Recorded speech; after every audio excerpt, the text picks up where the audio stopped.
Ótimo. O que ela disse? Gravação em andamento. Tá. Isso. Muito bem, chegamos ao nosso texto. Hoje o texto é um texto especial, é um texto de Efésios 2, de 11 a 22. E nós vamos proceder à leitura, então uma oração e a gente faz o nosso estudo. Portanto, lembrai-vos de que outrora vós, gentios na carne, chamados incircuncisão por aqueles que se intitulam circuncisos, na carne, por mãos humanas, naquele tempo estavam sem Cristo, separados da comunidade de Israel e estranhos às alianças da promessa, não tendo esperança e sem Deus no mundo. Mas agora, em Cristo Jesus, vós que antes estáveis longe, fostes aproximados pelo sangue de Cristo. Porque ele é a nossa paz, o qual de ambos fez um, e tendo derribado a parede da separação que estava no meio, a inimizade, aboliu na sua carne a lei dos mandamentos na forma de ordenanças, para que dos dois criasse em si mesmo um novo homem, fazendo a paz, e reconciliasse ambos em um só corpo com Deus, por intermédio da cruz, destruindo por ela a inimizade.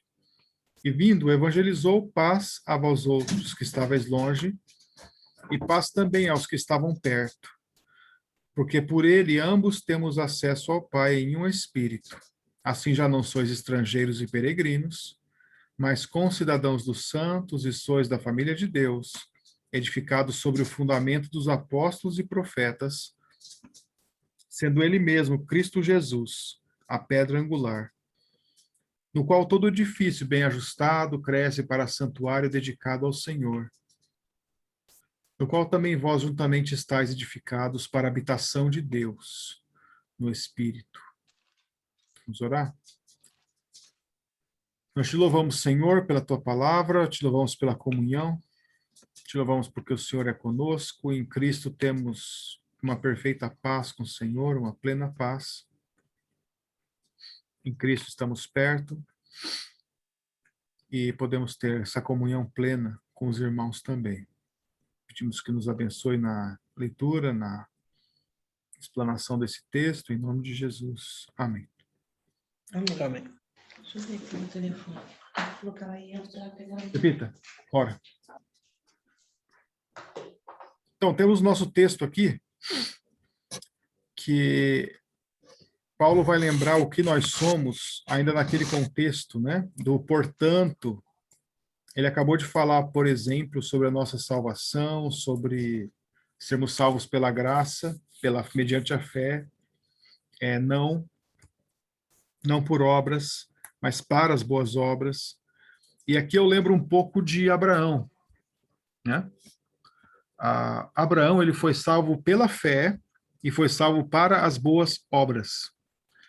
Ele foi salvo pela fé quando Deus o chama de Ur, e ele prontamente atende o chamado de Deus. Sai da tua terra, da tua parentela, vai para a terra que eu te mostrarei. E Abraão então sai, leva todo mundo. Depois disso ele faz várias demonstrações da sua fé genuína em Deus, mas Deus também o chama para as boas obras. Deus fala em Gênesis 17:1, anda na minha presença e ser perfeito. Então, Abraão, que teve a fé, de onde veio o povo judeu, ele teve exatamente o mesmo percurso, a mesma história que nós, os cristãos. Uma história que inicia com uma fé genuína em Deus e que progride com boas obras, demonstrando a genuinidade dessa fé. Então, ele trabalha com esse portanto, e ele vai retomar o comecinho do capítulo 2, que lembra que Deus nos deu vida, estando nós mortos nos nossos delitos e pecados, nos quais andávamos outrora e tal. E ele vai dizer que nós, outrora, e naquele tempo, né, ele vai usar o vós, assim como ele continua falando do vós aqui, nós, a ênfase somos nós, né, os gentios. Então ele fala, outrora vós, gentios na carne, ou seja, nós não éramos descendência judaica. Eu tenho uma ascendência judaica, mas é algo um pouco longe, né? Não é algo tão perto quanto meus pais iam na sinagoga ou coisa assim, né? Eu tenho um bisavô que ele era judeu e por isso meu nome é João Paulo Geraldo de Souza, então tem o Geraldo, que ele colocou o segundo nome dele como se fosse o sobrenome. E alterou o sobrenome dele. Mas acho que muita gente pode pegar uma linhagem até próxima de judeus, mas de fato, grosso modo, nós somos gentios na carne, ou seja, nós não temos sangue judaico. E chamados incircuncisão por aqueles que se intitulam circuncisos na carne por mãos humanas, né? Diminui um pouco. O que acontece? O judeu ele tinha todo um preconceito contra o gentio, aquele que não veio da descendência de Abraão, e esse preconceito ele estava bem presente até na igreja.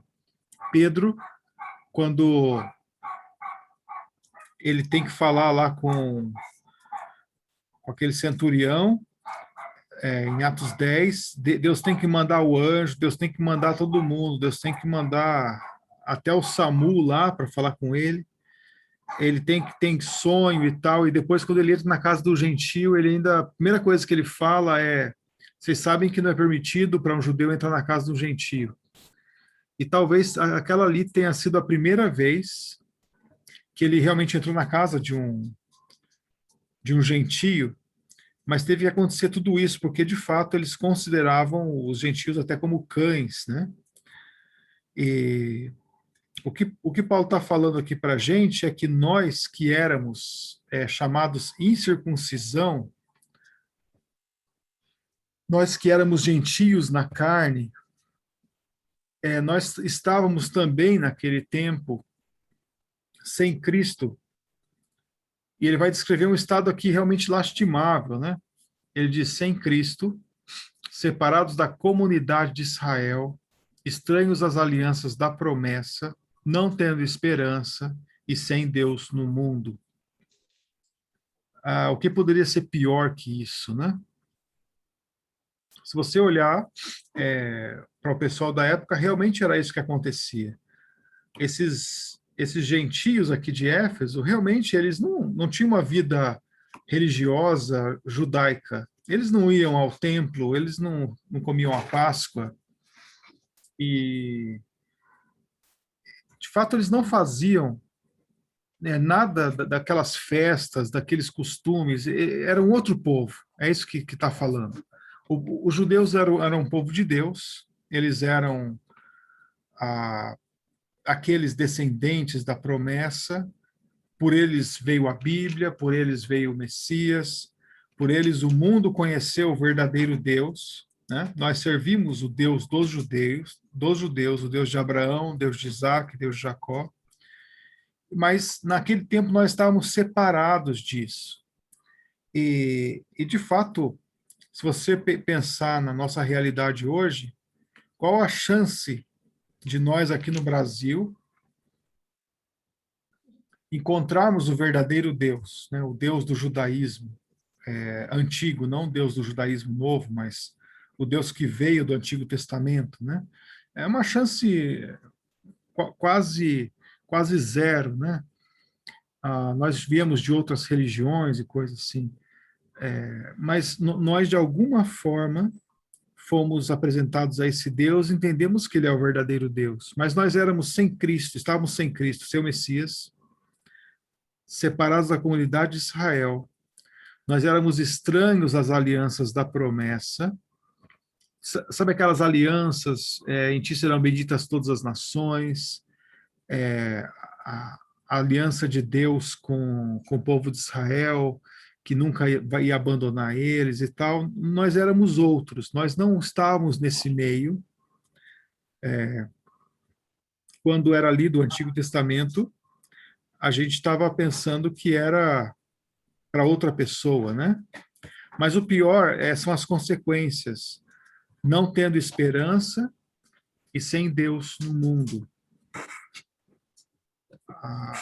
Para nós, a vida era simplesmente isso: comamos e bebamos, que amanhã morreremos. Essa é a vida. Não existe um ser supremo, não existe um Criador a quem nós vamos prestar contas um dia. E Paulo descreve aqui, então, com essas palavras, né, com essas pinceladas vívidas, ele descreve a nossa situação, ou seja, estávamos separados realmente de Deus. Aí ele usa então o mas. Olha só, ele coloca outrora, naquele tempo, e aí ele diz então, mas agora.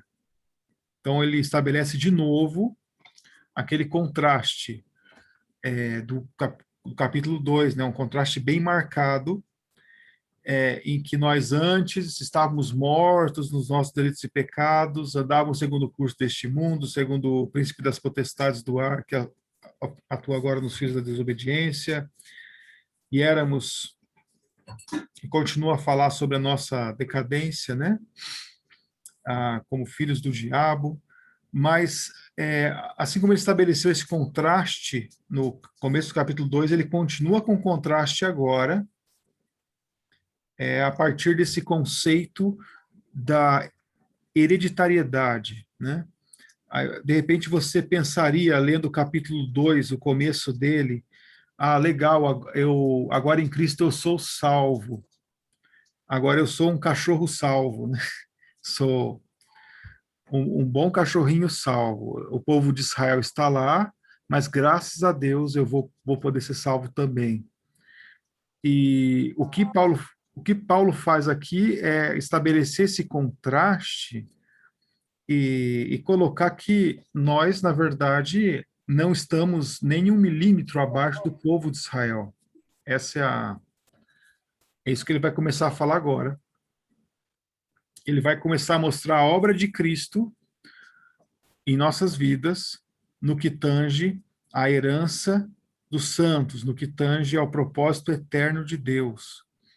E ele diz então, mas agora em Cristo, vós, que antes estáveis longe, fostes aproximados pelo sangue de Cristo. Ele insere essa realidade da aspersão do sangue de Cristo, do derramamento do sangue de Cristo, que pagou os nossos pecados, que purificou as nossas vidas, de modo que somos aceitáveis diante de Deus. E ele diz que nós fomos, então, pelo sangue de Cristo aproximados. E então essa é uma das frases mais bonitas, né, do Novo Testamento, uma das que eu mais gosto, que diz, porque ele é a nossa paz. Então, aqui nós temos a ideia do Jeová Shalom, né? O Senhor é a nossa paz, e aqui nós, do povo de Israel, e aqui nós temos, então, Cristo sendo colocado como a nossa paz. Diferente do conceito de paz lá de Romanos 5, a paz com Deus, né? Justificados, pois, mediante a fé, temos paz com Deus. Aqui a ideia da paz tem mais a ver com o modo como nós nos relacionamos com o povo de Deus, com o Messias. Agora, há paz entre Israel e os gentios. Ele diz, porque ele é a nossa paz, o qual de ambos fez um. Ou seja, judeu e gentio. E tendo derribado a parede da separação que estava no meio, isto é, a inimizade, ele aboliu na sua carne a lei na forma de mandamentos, a lei dos mandamentos na forma de ordenanças, para que, a fim de que dos dois criasse em si mesmo um novo homem, fazendo a paz, e reconciliasse ambos em um só corpo com Deus, por intermédio da cruz, destruindo por ela a inimizade.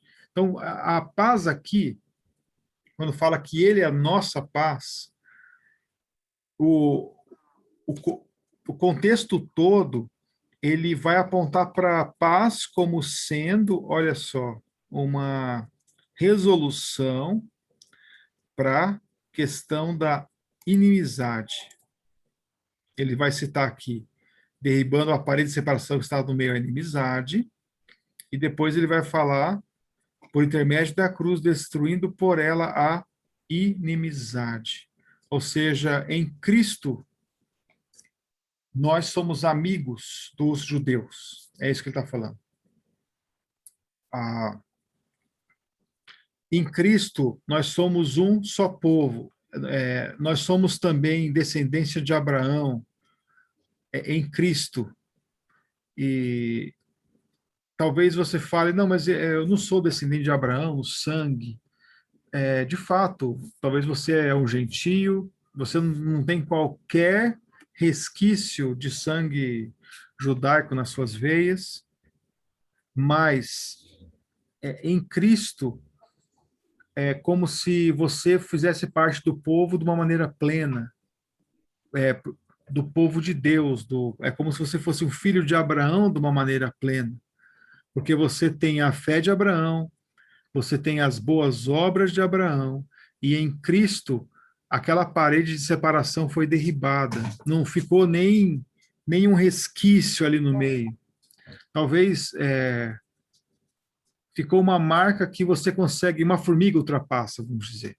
A marca talvez esteja ali, mas uma formiga ultrapassa. É como quando você vai ali para Berlim, no meio lá do centro você tem onde tinha um muro, né, que separava a Berlim Oriental de Ocidental, separava as duas Alemanhas, e tem só um tijolo no meio ali, no chão.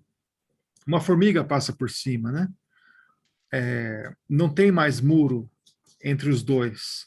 Talvez tenha aquela cicatriz, aquele elemento para lembrar que nós estávamos separados antes de Cristo, né? Que é o que ele coloca até, ele faz ele usa aqui o termo, né? Lembrai-vos que outrora, né? Ou seja, olha para o chão e vê que aqui tinha um muro grande que separava a gente, mas agora não tem mais. Não tem mais esse muro. Ele derrubou essa parede de separação que estava no meio. Ele aboliu a lei dos mandamentos na forma de ordenanças, ou seja, em Cristo toda a lei se cumpre de uma maneira plena. Tanto para nós quanto para o judeu. O judeu não precisa, o judeu que se converte a Deus, ele não precisa mais ir para o templo, sacrificar os animais. Vamos supor que tivesse o templo hoje, ele não precisa mais se preocupar com aqueles aspectos cerimoniais, né, aquelas ordenanças da lei, aqueles ritos, porque aquilo são sombras, né, do real. Assim como o escritor de livros, ele não precisa ficar relendo a cartilha de quando ele aprendeu a ler e escrever. Ele já domina a coisa, aquilo já foi, né? Ele já está em um patamar muito mais alto, talvez ele até mantenha a cartilha para lembrar de como foi importante aquilo, mas ele está tão longe de tentar entender a forma das letras e tal, que aquilo não faz mais sentido para ele. E é isso que Cristo, então, ele quebra, ele nos traz, né, juntamente com o povo dele, que são os judeus, ele cria, então, de ambos, um só corpo com Deus. isso por intermédio da cruz, destruindo por ela a inimizade. Talvez o quadro aqui seria a cruz batendo nesse muro e jogando longe esse muro. Não tem mais muro entre nós e os judeus. Não existe mais essa separação. E aí ele vai concluir dizendo, e vindo, evangelizou paz a vós outros que estáveis longe, e paz também aos que estavam perto. Porque por ele ambos temos acesso ao Pai em um Espírito.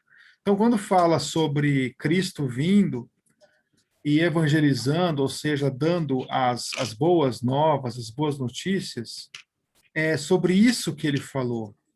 Paz a vós outros que estáveis longe, paz também aos que estavam perto. Agora ele está falando sobre a paz com Deus. Ele já falou sobre a paz no sentido de dois povos, somos um, e agora ele vai falar, porque por ele ambos temos acesso ao Pai. Né? E esse é a questão da paz com Deus, ou seja, nós estamos em uma guerra violenta contra Deus, não queremos nos submeter à sua vontade, não queremos fazer o que o agrada e o que lhe agrada. Nós preferimos fazer a nossa própria vontade do que a vontade dele, e vamos nos afastando cada vez mais longe de Deus, cada vez mais antagônicos a ele, mas então chega alguém um dia e diz para nós, olha, é possível que você tenha novamente paz com Deus. Você teve paz com Deus lá no Jardim do Éden, com seus ancestrais, e você estava tão longe, está andando tão longe de Deus. É possível você ter paz com Deus novamente. Então, esse é o Evangelho, essa é a boa nova, de que podemos ter novamente paz com Deus, podemos ser justificados mediante a fé, e assim ter paz com Deus, né, pela graça. E esse Evangelho não é só para nós, né? Esse Evangelho é também para os que estavam perto, ou seja, o próprio judeu, conforme Romanos, o início de Romanos coloca, né, Romanos 2, o próprio judeu que se considerava um mestre de crianças e alguém que ia endireitar o caminho dos outros e tal, ele mesmo estava cometendo os pecados, os sacrilégios, ofendendo a Deus. E Paulo, então, vai chegar naquela maravilhosa conclusão que todos pecaram e carecem da glória de Deus, ou destituídos estão da glória de Deus, porque todos nós precisamos dessa paz e desse acesso através de Cristo ao Pai em um Espírito. Então, não existe hoje mais, embora muitos tentem fazer isso, né? Não existe a ideia de uma igreja judaica e de uma igreja gentia. Não tem isso. Pode ser que alguém até mantenha, e eu respeito isso, né? Tentando ganhar o judeu para Cristo e tal, mas quando você olha para aquilo, tem que entender que nós estamos no mesmo pé que os israelitas, né? De fato.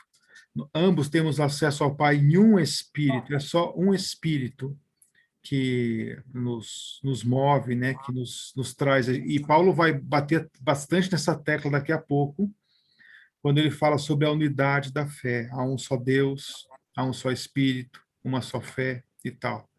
Então, ele coloca nós aqui e chega na conclusão. Olha só, ele começou lá dizendo que naquele tempo nós estávamos longe, éramos cachorros e tal, separados de tudo.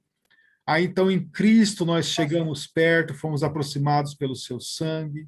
Em Cristo não existe mais 1 milímetro de separação entre nós e os judeus. Estamos no mesmo pé de igualdade, no mesmo espírito. Não existe mais a inimizade, né? Fomos reconciliados. agora estamos perto, temos acesso ao Pai, e aí chega então na conclusão, ele diz, ó, assim, já não sois estrangeiros e peregrinos, mas concidadãos dos santos, e sois da família de Deus. A palavra estrangeiro e a palavra peregrino são duas palavras diferentes. O estrangeiro, ou o estranho, né, é alguém que é de outro país e está aqui. Esse é o estrangeiro. O peregrino, ele pode ser até desse país, mas ele não tem casa. A essência do peregrino é que ele não tem uma casa fixa, ele fica andando de lugar em lugar. Então ele fala, ó, vocês eram estrangeiros, ou seja, vocês eram de outro povo, e vocês eram peregrinos, ou seja, vocês não tinham mais uma casa fixa. Vocês ficavam andando de lugar para lugar, né? Mas, e esse é o mas que a gente gosta aqui em Éfeso, né? Essa conjunção adversativa, mas nós somos agora concidadãos dos santos, ou seja, cidadãos em pé de igualdade, não cidadãos de segunda categoria. Temos a mesma categoria de todos os santos, incluindo desde Enoque, Abraão, Jacó, os apóstolos, enfim, não existe uma segunda categoria, e também somos da família de Deus. É interessante isso, né? Que em Cristo não existe vantagem do judeu para com o gentil, e também o inverso não existe. Nós somos todos da mesma família, e talvez alguém fale, não, mas você não é descendente de Abraão. Aí você fala, não, eu sou da família de Deus. Um pouquinho maior que Abraão, né? E sou de Abraão, sim, porque eu tenho a fé de Abraão, tenho as obras de Abraão, e Cristo falou que se eu tiver a fé e as obras de Abraão, eu sou filho dele, então sou dele também. Mas aí nós somos da família de Deus, e aí coloca aqui, edificados sobre o fundamento dos apóstolos e profetas, sendo ele mesmo Cristo Jesus a pedra angular. Ou seja, o nosso estado é um estado de concidadão dos santos, concidadãos dos santos, ou seja, nós somos cidadãos de primeira categoria, nós somos da própria família de Deus, e nós estamos passando por um processo. É isso que a palavra edificados coloca, né? Nós estamos sendo edificados em cima do fundamento dos apóstolos e profetas, ou seja, eu acredito que esse profetas aqui se refira aos profetas do Antigo Testamento, a tudo que foi falado no Antigo Testamento, e apóstolos vem também toda a escrita do Novo Testamento. Então nós edificados em cima desse fundamento, e tendo como pedra angular o próprio Senhor Jesus Cristo, nós vamos então crescer, né, como santuário dedicado ao Senhor. A pedra angular, só, a pedra angular é interessante. Ela tem algumas versões, algumas pessoas que falam algumas coisas, mas ela, na verdade, é aquela pedra que fica bem no centro do arco. Conhecem um arco romano? Ele é um arco assim, né? Vou pegar aqui a câmera. Ele é um arco assim. Se você olhar uma foto do Coliseu ou dos portais antigos todos, você vai ver que tem um arco de tijolos assim. Ele então faz o que a gente chama de arco pleno, faz essa curvatura aqui. E bem no centro do arco tem uma pedra que é diferente das outras, chamada pedra angular. Quando você tira essa pedra, tudo cai. Essa é a ideia da pedra angular. Você colocou ela, fica estável, né? Quer fazer um desenho, por exemplo, de um arco romano? É bem fácil. Você pega uma corrente, uma corda e segura ela nas duas pontas assim, e quando ela desce, ela faz o arco perfeito, né? É isso que eles faziam também para esse inverso, para chegar nisso. Mas a pedra angular é essa ideia talvez o texto,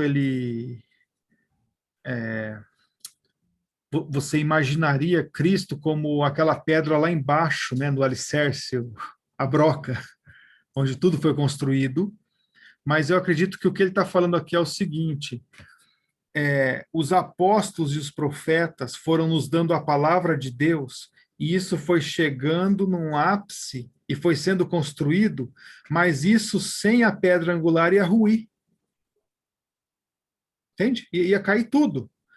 Mas aí então eles vão crescendo, vão construindo, chega então em Cristo, e Cristo é a pedra angular, e tudo isso faz sentido agora, está estável, não cai. E aí ele fala que todo edifício bem ajustado cresce para santuário, e nós somos as pedras que estão em cima disso. Eu acho que é o texto em Hebreus, pastor, desculpe interromper, que diz que as coisas convergem para Cristo. E realmente essa ilustração, a ilustração que o senhor está dando desse arco romano é de fato uma convergência subindo e se encontram na pedra angular, né? Me corrija se eu estou equivocado, Isso. se eu estiver equivocado. Era isso. Perfeito. Essa é essa é a ideia que nós temos. É uma figura muito usada na história da arquitetura. As pessoas até costumavam entalhar essa pedra, diferente das outras, colocar símbolos, animais e coisas assim. Era uma pedra de destaque, né? Ela é mais ou menos nesse formato assim. Então, ela encaixava ali, segura tudo, e aí, em cima disso, você pode construir tranquilo, né? Hoje, nós temos o concreto armado, então, geralmente, as nossas casas, elas têm as vigas retas. A viga que passa, por exemplo, em cima da porta do seu banheiro, ela é reta, né? Da sua garagem, é tudo reto. Mas, na época, eles precisavam fazer isso. E Paulo coloca essa ilustração, e dizendo que nós somos esse edifício que é construído em cima de tudo isso, em cima do Antigo Testamento, em cima do Novo Testamento, em cima do Senhor Jesus Cristo, que traz sentido, que traz propósito tanto para um quanto para o outro, né? É o alvo dos dois. E nós vamos construindo, crescendo para ser um santuário dedicado ao Senhor. E esse crescimento também, ó, vós juntamente estáis sendo edificados para a habitação de Deus no Espírito. Então, essa é a construção que Deus faz em nós como igreja, a partir desse fundamento sólido, a partir do Senhor Jesus Cristo que dá sentido a tudo. Nós vamos sendo edificados, nós e os judeus juntos. Essa é a ideia, né, do texto. De fato, Paulo tem que falar tudo isso aqui, porque, por um lado, havia os judeus que realmente olhavam para os cristãos gentios como cristãos de segunda classe, e essa foi uma grande luta em todo o Novo Testamento para tirar essa barreira. Mas também o próprio, eu talvez creio que a mensagem principal seja o próprio inverso, né, que a gente tenta brincar, que é o gentio e o seu complexo de vira-lata, né? O gentio que olha para si mesmo e não se vê como deveria se ver em Cristo, né? Talvez ele se vê como cidadão de segunda classe, ou talvez em um ambiente que tenha vários cristãos judeus, você chega e olha para eles, né, seguindo algumas outras coisas que você não segue, talvez você se sinta um pouco inferior, mas em Cristo isso é quebrado. Esse é o nosso texto, então, de Efésios 2, 11 a 22. Paulo quebra essa barreira entre nós e os judeus aqui. E quero fazer uma palavra de ressalva, que Deus tem um propósito, teve um propósito em Abraão, Deus teve um propósito também, conforme o próprio Romanos coloca, né, com o judeu. Deus ainda vai levantar o povo judeu para frente no futuro. nós que somos pré-milenistas, né, nós cremos nisso. E ainda vai trabalhar, mas no momento nós estamos num parênteses na história, que chama igreja. E nesse parênteses, nós estamos em pé de igualdade com os judeus, e se o judeu quiser ser alguém no reino de Deus, ele tem que se converter. Sempre foi assim. Desde Abraão, sempre foi assim. Essa é a questão. E nós nos identificamos, às vezes, com Israel, né? com o povo lá naquela região da Palestina, como a gente conhece que é Canaã. Nós olhamos para o que está acontecendo agora e, de fato, politicamente falando e racionalmente falando, nós vamos falar que Israel está com a razão. Eles não jogaram mísseis lá nos palestinos, mas eles receberam aqueles milhares de mísseis tentando se defender, e eles jogam de volta porque, de fato, é uma guerra, né? Que país faria diferente que isso? Mas não é essa questão desse envolvimento lá, porque vamos orar pela paz de Israel e tal, tal. Mas nós entendemos que hoje nós somos o povo de Deus, de fato, e que orar pela paz de Israel hoje é orar pela própria igreja, orar por nós, né, pelo povo de Deus, para que tenhamos paz, e essa é a questão. Mas vamos concluir, então, a nossa gravação e partir para a segunda parte. Vou stop share here.